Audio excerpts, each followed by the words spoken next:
اسما کا جب پیغام گیا تو نبی پاک علیہ السلام نے فرمایا وہ مشرکہ ہے تو خود ہی اللہ اس سے پوچھ لے گا، اسما سے کہو تمہاری تو ماں ہے نا، تم تو ملے نا، میرا ابا جی ظالم ہی بڑا ہے، حضرت جی آپ کو نہیں پتا بڑے ظالم ہیں، انہوں نے میرے ساتھ بڑی زیادتیاں کی ہیں۔ او بھائی، میرے محبوب سے بھی ایک صحابی نے کہا تھا یا رسول اللہ آپ کہتے ہیں والدین کی فرما برداری کرو، تو اگر والدین ظلم کریں، والدین اگر ظلم کریں، میرے محبوب کی زبان سے ایک حرف بھی کبھی فضول نہیں نکلا، بلکہ رب جب فرماتا تھا تو محبوب بولتے تھے۔ اس نے ایک دفعہ کہا حضور اگر والد ظلم کرے، تو نبی پاک نے 3 دفعہ فرما او یظلمو او یظلمو او یظلمو، اگر وہ ظلم بھی کریں ظلم بھی کریں ظلم بھی کریں تو پھر بھی تو نے ماں باپ کی فرما برداری کرنی۔ 3 دفعہ محبوب نے ارشاد فرما۔ حضرت اسما کہتی ہیں حضور نے فرمایا تیری تو والدہ ہے نا، تو میل۔ پھر پیغام بھیجا کہ یا رسول اللہ وہ کچھ تحفے بھی لائی ہیں، اگر اجازت ہو تو قبول کروں؟ فرمایا تیرے لیے اجازت ہے۔ حضرت اسما اتنی مضبوط مسلمان تھی کہ اماں مشرکہ تھی، لیکن اس کے قریب جانا انہوں نے پسند نہ کیا جب تک حضور اجازت نہ دے۔ فرماتی ہیں جب میرے ابا جی ہجرت کے لیے جانے لگے نا غار ثور پہ، تو میری ڈیوٹی لگا گئے، کہنے لگے بیٹی تو بڑی ہے، پیچھے ذرا خیال رکھنا۔ کہتی ہیں 60,000 دینار تھے گھر میں، والد گرامی جب گئے تو ہر چیز ہی ساتھ لے گئے، ایک پیسہ نہیں چھوڑ کے گئے۔ کہتی میرے دادا نابینا تھے حضرت ابو قحافہ، بعد میں مسلمان ہو گئے، وہ آئے اور آ کے کہنے لگے اسما تیرا ابا سارا کچھ لے گیا ہے، کچھ چھوڑ کے بھی گیا ہے۔ تو کہتی ہیں میں پریشان ہو گئی، کیا جواب دوں، دادا جی بوڑھے یہ تو احتجاج کریں گے۔ کہتی ہیں کہا نہیں نہیں بڑی خیر ہے، بڑا کرم ہے، کہا نہیں مجھے بتا کچھ چھوڑ کے گیا ہے، مجھے امید نہیں ابو بکر کچھ چھوڑ کے جائے گا، اور جب محمد ابن عبداللہ صلی اللہ علیہ وسلم پہ خرچ کرتا ہے تو ہر چیز ہی لٹا دیتا ہے، بتا کچھ چھوڑ کے گیا ہے؟ تو حضرت اسما کہتی دادا جی بوڑھے تھے تو مجھے تجویز آئی، میں جلدی جلدی سے اٹھی، چھوٹے چھوٹے روڑے میں نے کہ گھڑے میں رکھے، اس کے اوپر میں نے ٹاٹ ڈال دیا، میں نے کہا دادا جی پیسے ہیں، ان کا بازو تھام کے تو میں نے وہاں لگا دیا ٹاٹ کے اوپر۔ کہتی ٹاٹ کے اوپر لگایا، یہ نہیں بتایا نیچے کیا، میں نے کہا یہ دیکھیں، کہنے لگی اچھا اچھا ٹھیک ہے، میں نے یہ نہیں کہا پیسے ہیں، غلط بات بھی نہیں کی، اے دیکھیے۔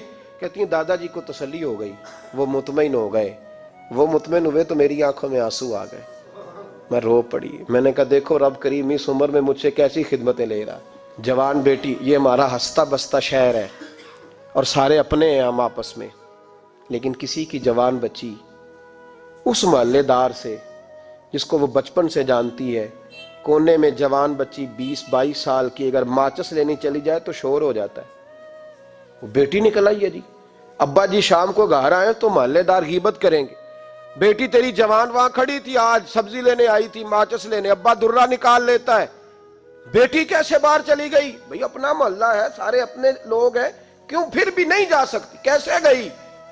5413 فٹ اونچی غار ہے غار ثور، اور جب ہم وہاں جاتے ہیں تو تجربہ کار حاجی مشورہ دیتے ہیں، کہتے ہیں سویرے سویرے جانا فجر کی نماز کے وقت، ورنہ دوپہر میں جانا بڑا مشکل ہوتا ہے۔ 3 بوتلیں بغل میں پانی کی، رستے میں 4-5 جگہ جو ہے وہ بیٹھنے کی جگہ بنی ہوئی ہے، وہاں ڈھابے ہیں چائے کے، بوتل کے، پانی کے، رستے بن گئے۔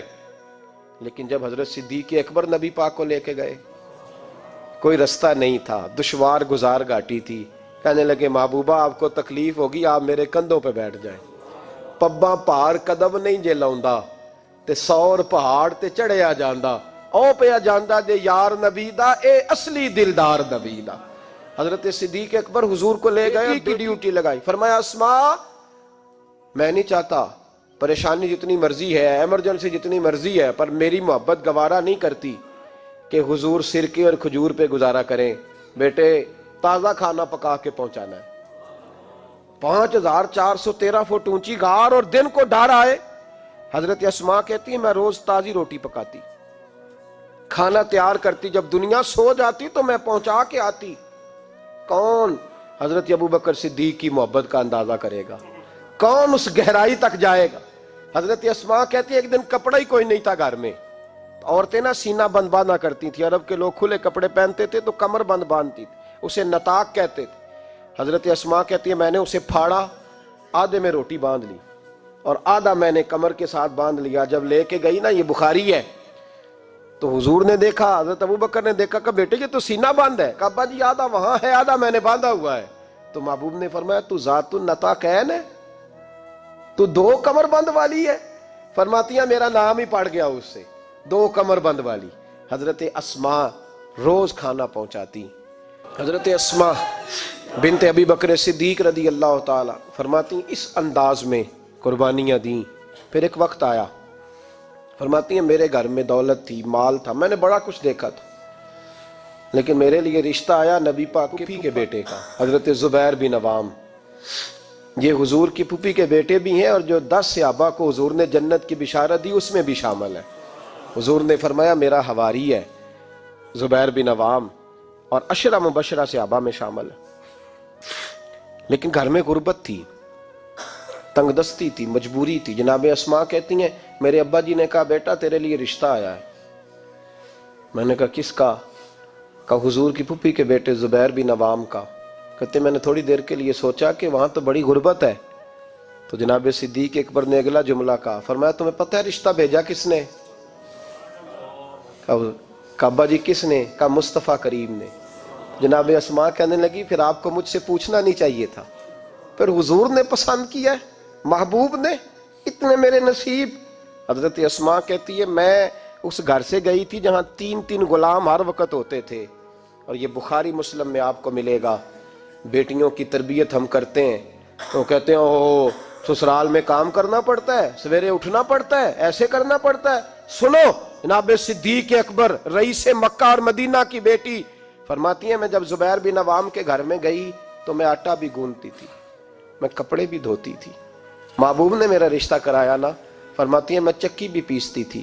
فرماتی ہیں زبیر بن عوام نے گھوڑا رکھا ہوا تھا، وہ جب باہر جاتے تو میں گھوڑے کے لیے چارہ بھی کاٹ کے لاتی تھی، میں اس گھوڑے کو بھی سنبھالتی تھی. میرے ہاتھوں میں چھالے پڑ جاتے. ایک دن میرے ابا جی نے دیکھ لیا. ابو بکر صدیق بڑے پریشان ہوئے. کہتی ہیں انہوں نے جا کے محبوب کی بارگاہ میں عرض کی حضور اگر آپ اجازت دیں تو میں زبیر کو ایک غلام نہ دے دوں، میری بیٹی کام کرتی ہے، اس کے ہاتھوں میں نے چھالے دیکھیں، ایک غلام نہ دے دوں.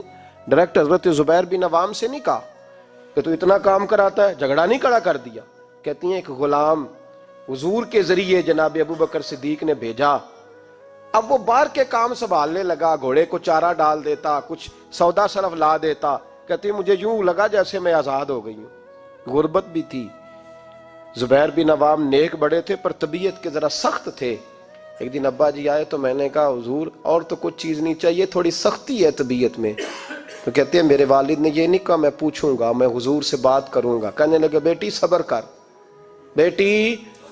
بیٹی صبر کر، تیرا خامد نیک ہے، اگر تو اس کی رضا میں دنیا سے گئی تو رب تجھے بغیر حساب جنت عطا فرما دے گا. اور خامد کی پرہیزگاری بھی تو دیکھو نا بھائی، صرف دولتوں کی ضرورت ہے، صرف ان چیزوں کی ضرورت ہے، اس کی پرہیزگاری بھی دیکھو.